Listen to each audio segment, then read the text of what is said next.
The Southwest Insurance Company here in Los Angeles. Yes, I know. How are you, sir? Very well, thank you. But I believe I am afraid that we have a somewhat serious problem. Oh? Or rather, one of our branch offices has. Now, would it be possible for you to come out here and look into it? I don't see why not. What sort of a problem, Mr. Harkins? Well, you see, we've had a series of fires, Mr. Dollar, out in Simi Valley. Mm-hmm. That is north of here and just beyond the San Fernando Valley. Yes, and you think maybe some firebugs at work? Oh, I do, sir. I definitely do. But until it is proven, well, if you are free to come out and make an investigation for us, I hardly need tell you that we'll be glad to pay all your expenses. Plus my usual fee? Of course. Fee, did you say? That's right. Well, now, just... Now, don't worry about it, Mr. Harkins. We can decide on the amount of it after we see how much there is for me to do out there. No, but in order to justify a fee, Mr. And just how much of my time it'll take. Now, hold on here, young man. Needless to say, if it turns out I'm able to save your company any actual money, I'll expect my usual commission. Now, look here, sir. Yes. Mr. Dollar. Yes? Well, Mr. Harkins? Very well. Very well. Good. I'll see you.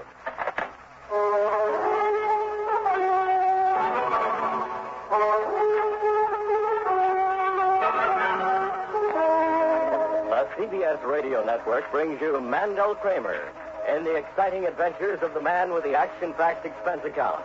America's fabulous freelance insurance investigator, Yours truly, Johnny Dollar.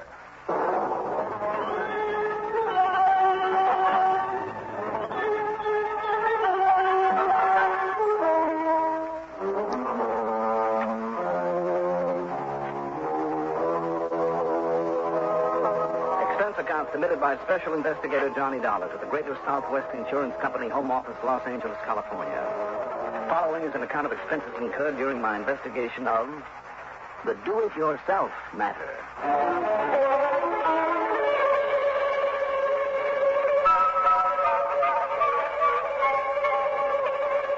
Expense account item 1, $6 for a cab out to the airport.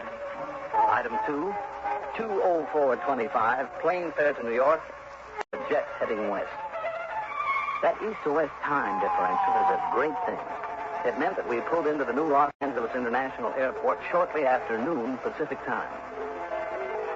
Item 3, $6.80 for the long cab ride into the big new Lozier building just east of Beverly Hills on Wilshire Boulevard, where Royal J. Harkins keeps an eagle eye on the affairs of Greater Southwest Insurance.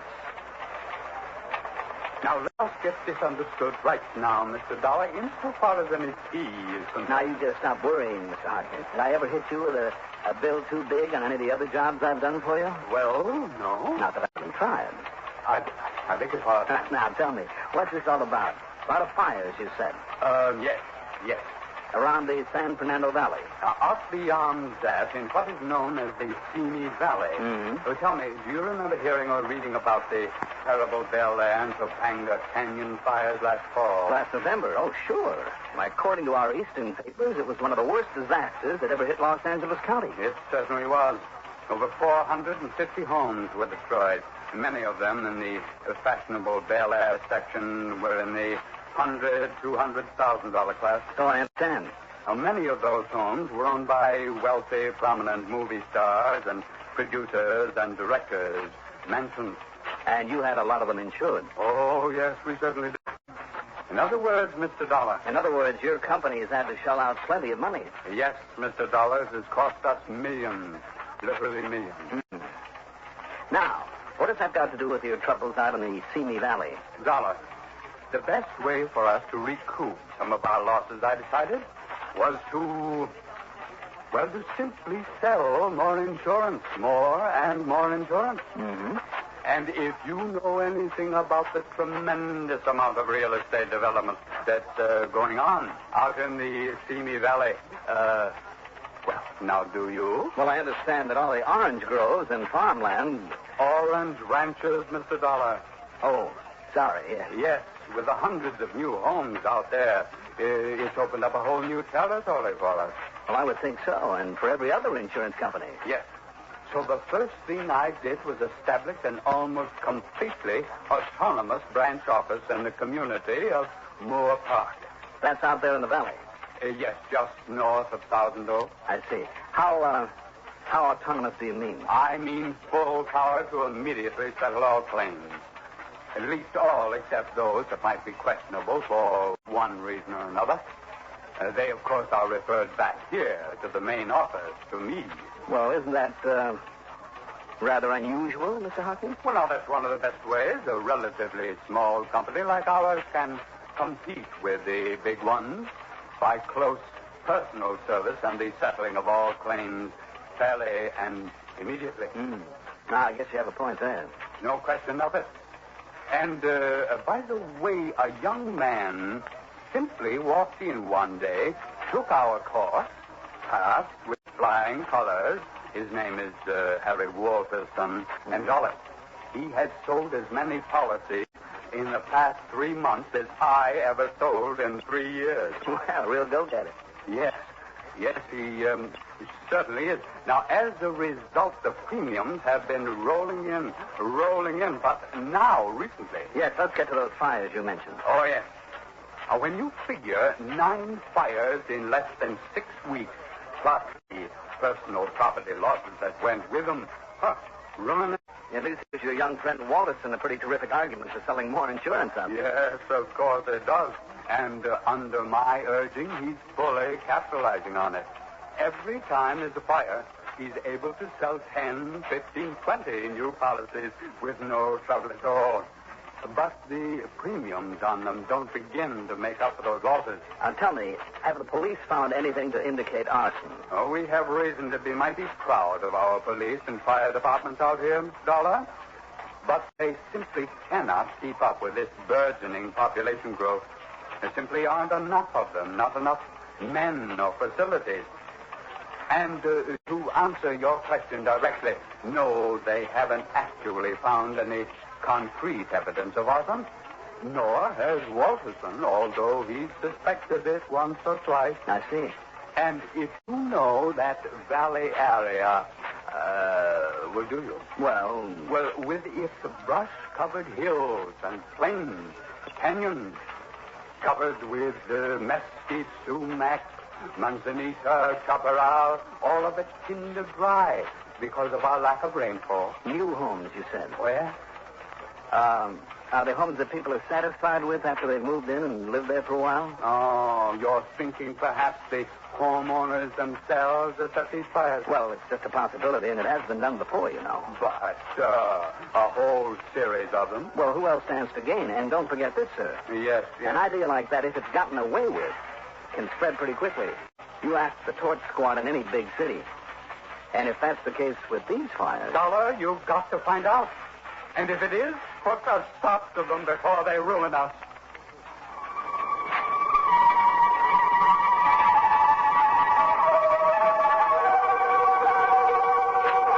Item 4, that usual $50 deposit on a rental car.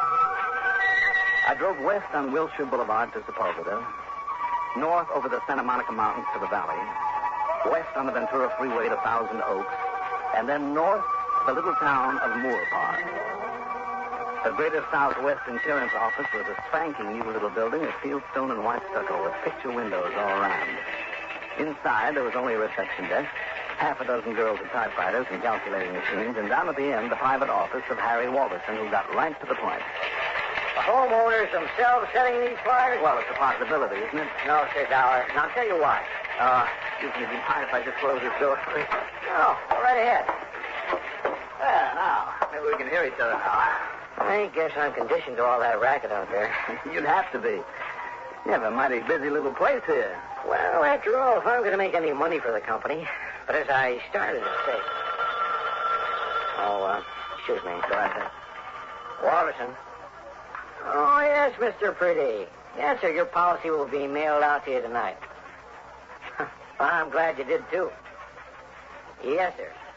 Yes, that last one scared me, too. But if you talk with Mrs. Hesher, you know how fast we paid off on that. Yes, sir, just part of our regular service. Good boy. Okay, Mr. Pretty, and thank you. Now, let's see, Dollar. I was... Oops. here's another. Walterson. Burton? Oh, yes, of course, Mr. Burton. Well, fine. Yeah, I think you're very wise. And the increase in premium is only negligible. Of course. Take care of it right away, Mr. Burton, and I thank you. Sorry, Dollar. Go on. Betty, add those 2 outbuildings to the Burton policy. And listen, just hold any calls for me for a while. Now, you said that you don't think that the folks themselves could have set any of those fires. Because those are all brand new homes, and they're nice ones. Mm-hmm. People, families that go to the trouble and expense of moving into a section like that, they want to stay. Yeah, I would suppose so. And listen, Dollar, no policy ever gives complete coverage. You know, because of the personal things, the stuff with sentimental value. Sure. Yet those things have gone up with the rest. And do you think the folks that endanger the lives of their kids? Yet there have been a couple of mighty narrow escapes. One cute little pair of twins that I myself saved. Mm. But most important of all, Dollar, Yeah. you don't know the people who got burned out. I do. Sure, there might have been one questionable character among them, like the one who had the first place. But the rest, no, sir. I'd stake my bottom dollar on it. What about that first one? Old man Orloff? Mm. Sure, he was a crackpot, Johnny. You mind if I call you Johnny? No, please. Be my guest. Sure, he hated having so many new people move in around him. But you know what I think started that one? What, Harry? A lot of dead grass and weeds and dried out bushes. And over in the corner of the lot was a pile of broken bottles he'd thrown out. That might have acted like a magnifying lens. Hmm? Yes, sir. County firemen thought so, too. Orloff. But that wouldn't account for the rest of them. Because they all started at night. So somebody, somehow, somebody. And yet I don't know. I don't know. Maybe I'm wrong about the arson angle. Tell me, has there been any particular pattern about these fires? Well, I don't know exactly what you mean by pattern, Johnny, but they've all had one thing in common. What's that? They've always started on a windy night. And this time of year, we have quite a few of them. Look out the window there. You see the dust beginning to kick up? Yeah, I do. Yeah, and every time I see it, I start getting worried again. No, I can't say I blame you, Harry. But hey, it's getting dark already. Any plans for dinner, Johnny? Well, I thought I'd better get back to Los Angeles and find myself a hotel for the night. Some real good places to eat out here in the valley. Say, why don't you and I do... No, wait. I better make sure it's okay for me to leave. Betty, any callbacks I ought to make before I... Huh? Well, what else? Go on. Oh, you're kidding. Okay. Well? Sorry, Johnny, but it looks like 2 or 3 hours at this telephone for me. Can't let down the clients. Or the prospective client. Right. All right. I'll see you in the morning then, Harry. Good. And believe me, Johnny, if I can be of any help to you. Oh, nuts. Walterson. Oh, yes, Mrs. Duval. Sorry, Johnny. Take it easy, Harry. You'll live longer. Now, how can I help you, Mrs. Duval? Instead of going back to L.A., I grabbed a bite to eat. That's item 5, $1.70. Then prowled around until I found a county fire chief at his home down in Thousand Oaks. I'm afraid he wasn't much help, though. Well, sure, Dollar. We always look around for signs of arson, too, when there's a string of fires like that. Mm-hmm. When we don't find a thing, what can we do? And don't forget, until people stop building those little frame houses, until we get some laws with teeth in them, it'll make people clean up the brush and old dried-up grass around their places. You know all it takes to start one of those fires? What, Chief? Just one live cigarette tossed out of somebody's car. I tell you, the American motorist is the worst firebug ever lived. Afraid I'll have to go along with you on that, Chief. All too often it makes them killers, too. Yes, sir. Sure, I agree with you. There's been too many fires in that one section. And with more people coming in all the time than we're ready for, people don't know how to handle this dry, brushy country.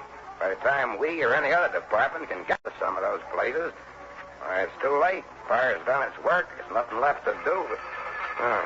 Excuse me. Yeah, go ahead. Steve Barter. Yeah? Yeah. Okay. Well, want to come along? What? Right on cue, Dollar. Another fire. Oh, where? Where else? Up in the Simi Valley. Let's go.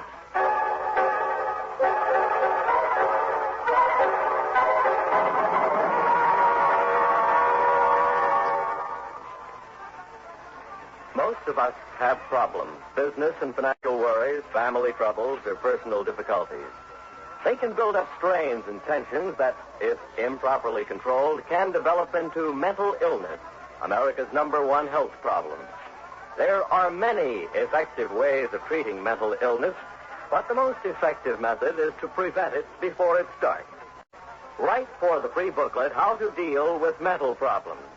The address is Box 3000, New York 1, New York.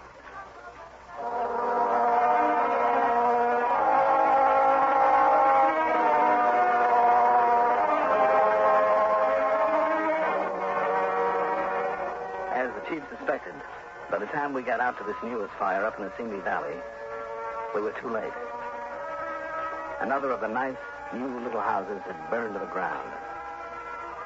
The firemen had been able to keep it from spreading to other nearby properties, but that was all. The chief and I both talked to the owner, but he wasn't able to give us the slightest clue as to how the fire had started. And after talking to him, I'd be willing to swear that he had nothing to do with it. Using a hand lamp, I went over not only the remains of the house, but all of the other property, too, inch by inch, until it was nearly midnight. The piles of ashes from brush and grass and tree cuttings on the windward side where apparently somehow the fire had started. There was nothing. Absolutely nothing.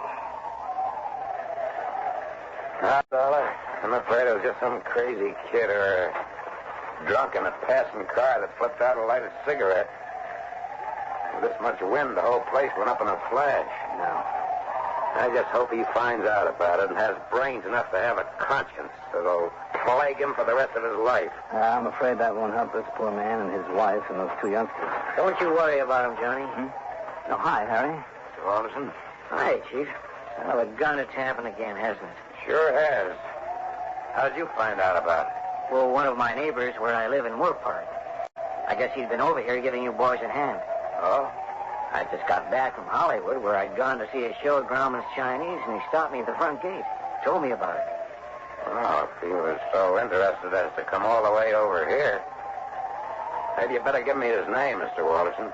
Sure, it was old Timothy Hamlin. You know him, Chief. Yeah. He was here even before we got here. Huh. Oh, now, wait. If you think old Tim would do a thing like this. No, I wouldn't think so. Anyhow, Johnny, don't you worry about these people here. I'll put them up in a motel for the night at company expense and then pay them off in full first thing in the morning.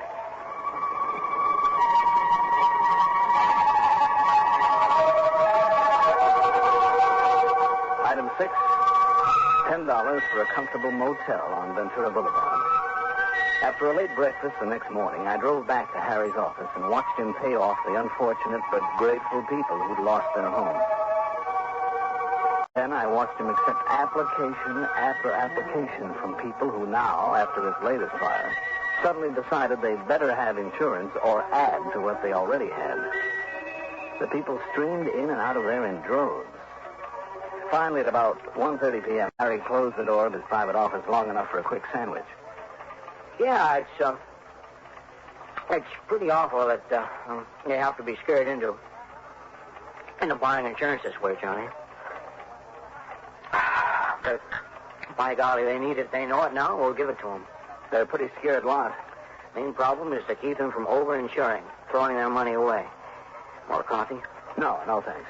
But, I check pretty carefully before issuing the actual policies, you know. You and the chief find out anything? Well, it doesn't look so. Well, I sure hope you do.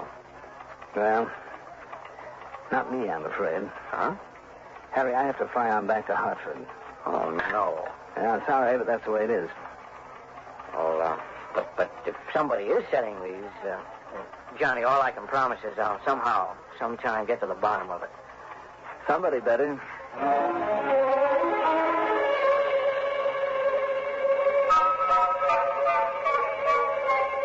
7, $314 covers a lot of things.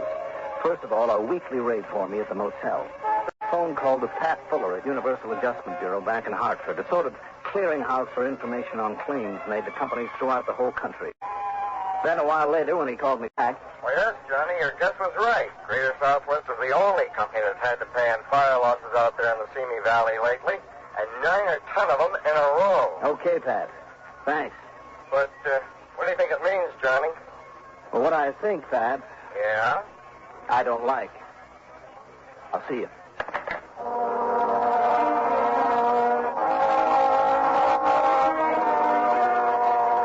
Item 7 also covers deposits on 2 more rental cars and a beat-up farm truck, so I never have to drive the same vehicle twice in succession. And it covers several changes of clothes, including the sort of stuff the local farmers wear and some hats. Also, a couple of the biggest tank-type fire extinguishers I could find. I kept them with me all the time. Then I started the longest, most careful tailing job I ever attempted. Why? Because I'd suddenly remembered an old phrase from my high school days from, believe it or not, my class in Latin. Cui bono? Who benefits? And how benefits? Not by burning down their own homes. As Harry had said, all the insurance money in the world couldn't completely make up for a loss. No, the one big beneficiary of all those fires was the man who collected a nice fat commission on the policies and all the nice new policies that he sold as a direct result of those fires. I followed Harry Wallison 24 hours a day, even slept in one of my rental cars parked out near his home. And then finally, one moonlit, windy night, and thank the good Lord for that moon, when he slipped out, got into his car, and headed up into Simi Valley, I, with my lights off, was only a few hundred yards behind him. When he stopped, got out, and walked quietly over to a new little home with a lot of dried-out shrubbery at one side, I knew I'd guessed right.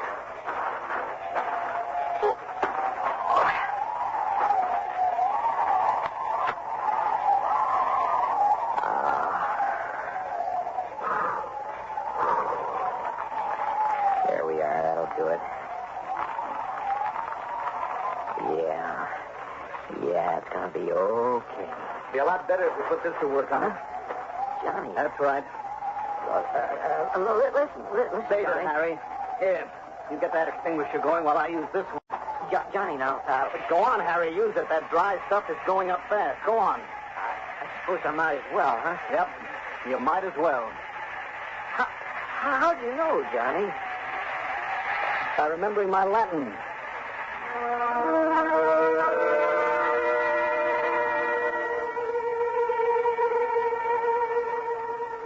He didn't have a leg to stand on. He knew it. And he confessed to the whole dirty, rotten business.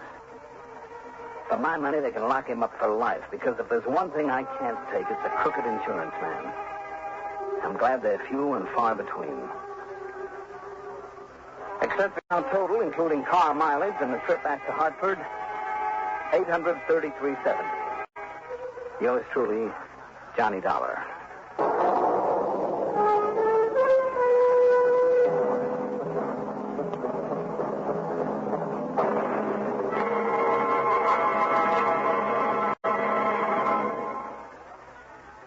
Now, here is our star to tell you about next week's story. Next week, I'll be back with another exciting story. Join us, won't you? Yours truly, Johnny Dollar.